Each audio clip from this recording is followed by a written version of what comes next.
Okay. Our next lesson is going to be analyzing the Civil War itself, the major events. What were some of the advantages and disadvantages of the North, which we'll call the Union, and the South, which will be called the Confederacy? We're going to look at the significant or important battles that served as turning points during the war. We're going to look at the main idea of Abraham Lincoln's speech, the Gettysburg Address, and then we're also going to be analyzing some primary sources from the war. So the Civil War, as we explained in our last lesson, was kicked off with the Battle of Fort Sumter. Your lesson objectives appear again here as they are on the Google Doc that I just went over. So looking at the Civil War, and this is kind of a review of the map that we did in class together last week. So who is fighting whom and what is a border state? So the red states that you see on the map here, those are our Union states. Those are the states in the North that do not have slavery. The teal states are the border states that had slaves but did not join the Confederacy. They remained a part of the Union. The gray states are the states that seceded after the fall of Fort Sumter, so after that battle in Charlestown, South Carolina. And then the blue states were the original states that seceded, starting with South Carolina. So when we think about war, I often encourage you to think of this almost as like a sport, like two teams facing off against each other. Now, if you're not a sports fan, that's not the best analogy to use, but think of it as like, what does each side have that will help them out? For the North, they have a better transportation system. Remember, in some of our earlier lessons, we talked about how they have a large system of railroads. The economy is a lot better in the North. They have a lot more factories and industry that will allow them to continue to replace the goods and the resources needed to fight a war. Their government is a lot more organized. The United States has been around for 80 some odd years. So we have the military in place. We have the government organization. As I said, we have better industries and factories, and we also have a much larger population, especially in the cities of the North. For the Confederacy, and you can see the Confederate flag there, their advantages, all they had to do was fight a defensive war. The Union was going to have to go to the South to fight on South's home territory. The South is also where more of our military colleges are located. So there's a much more stronger military tradition. The South actually has much more experienced military leaders. Many of the generals of the Confederate Army were generals in the United States military that are going to end up defecting and joining the South as their generals. They have to move their troops and supplies much shorter distances, but again, the North will balance that out with their railroad, and Southerners believe that they were fighting to preserve their way of life. So let's think about this. Looking at the advantages, and in your guided notes, okay, which advantages do you think, looking at the list from before that you just wrote down, which ones do you think will be the most important and why?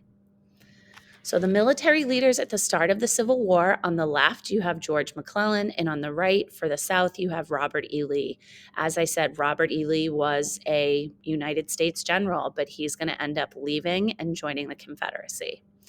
So the strategies of the North was to strangle the South. We're going to blockade the coast with our Navy. We're going to gain control of the Mississippi River, and we have to get to Richmond, which is the Confederate capital. The South, all they have to do is wear the North down. As long as they can kind of outlast the North, they would be successful. So the first major battle after the Battle of Fort Sumter takes place in Virginia. It's known as the Battle of Bull Run. The battle ends up being a retreat on part of the Union forces. So the Confederacy wins this battle, and it proves that the Union could be defeated and that the war would be long. It was not going to be over quickly. The interesting thing about Bull Run is you had people like going to watch the battle with like picnic blankets and food, and it was like going to be this big thing. And then the battle is so deadly and gory that people are like, oh, this is going to be a lot different than we thought.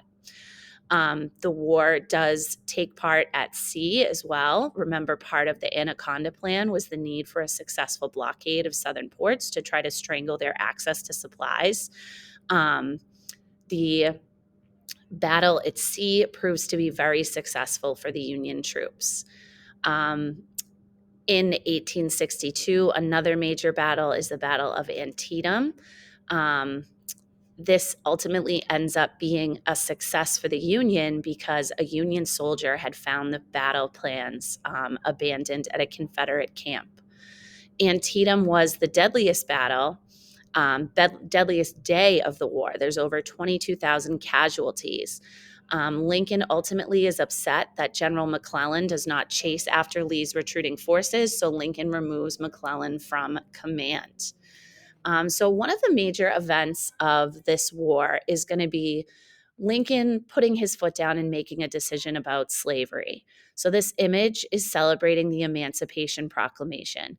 The Emancipation Proclamation um, defined or basically said that any slave living in a rebelling state would be freed. But the importance of this is that it now changes the cause of the war to be about slavery. We know now if the Union wins after the Emancipation Proclamation, this means that slavery will be ended. The war also takes place towards the west. Remember, the second strategy is to take control of the Mississippi River. So General Ulysses S. Grant leads forces in the west. When we're talking about the west, we're talking about the areas around the Mississippi River. So Grant, that you see here on the right, he works to get control of the Mississippi for the north.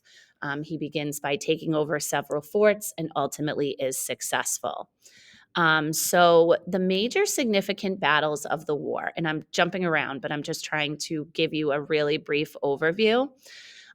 Vicksburg, Lincoln and Grant was the last. Lincoln and Grant are desperate to gain control of Vicksburg in Mississippi because it is the last Confederate stronghold. If they capture Vicksburg, they would control the whole Mississippi River.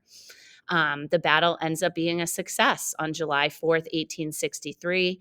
And the importance of this battle is the Union now controls the entire Mississippi. So that is your second strategy that the Union had that is a success. Meanwhile, same exact time period in 1863 in Gettysburg, Pennsylvania, um, General Lee actually takes his forces, the Confederate forces, to the north. Um, and he tries to basically surprise them behind enemy lines in Pennsylvania. Now, remember, the South, all they had to do was stay put. So, this was a huge gamble and a huge risk for Robert E. Lee and the Confederacy. The Battle of Gettysburg ends up being the turning point of the war. The Confederate forces would never reach a more northern point. The battle takes place over 3 days, and there are over 50,000 casualties. Lincoln will visit the battlefield in November, several months later, where he delivers his famous Gettysburg Address. I linked a video in the comments about the Gettysburg Address that you should watch.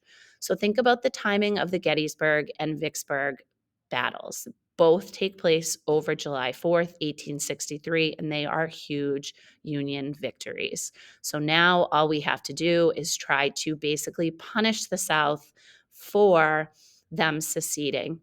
So another Union commander, William Sherman, is going to leave a troop of 100,000 men across the state of Georgia. Their goal was to destroy as much land as possible. Remember, the South, the land is the most important thing they have. They burned everything the Confederacy might use to survive. Food, they killed livestock, they destroyed railroad tracks, they burnt towns to the ground, they burnt homes to the ground. They were basically trying to punish the South and show them that they should never have seceded in the first place. Sherman reaches Atlanta by September 1864 and turns southeast to Savannah. He also continues his path of destruction into South Carolina. So now at this point, with Sherman's march, it's only a matter of time before the war will come to an end. During the Civil War, Lincoln has to run for reelection. He's successful. There were also some other issues that he had to deal with. Lincoln has to expand his executive power by ordering the blockade and increasing the size of the army. He also is forced to institute a draft. and the draft becomes extremely unfair to the poor, and there were draft riots around the North, but most notably in New York City. The South was also forced to institute a draft. So, as I said, Lincoln wins for reelection in 1864. Okay, obviously, at this point, the only states that are voting are all the states that you see here in red, and then also those blue states that were the border states. So, Lincoln overwhelmingly wins the electoral vote in 1864. In April 1865, Lee is forced to retreat to Richmond, the Confederate capital. He tries to escape and is cut off. He's forced to surrender on April 9th, 1865. So at the end of the day, it's going to be the advantages of the North that will allow them to win and be successful. Grant, who ultimately forced Lee to surrender, was very generous in terms of surrender. He offered to feed Lee and his men. They were allowed to keep their horses. He also didn't want the North to hold any celebrations. He very much believed that this was the country reunifying together.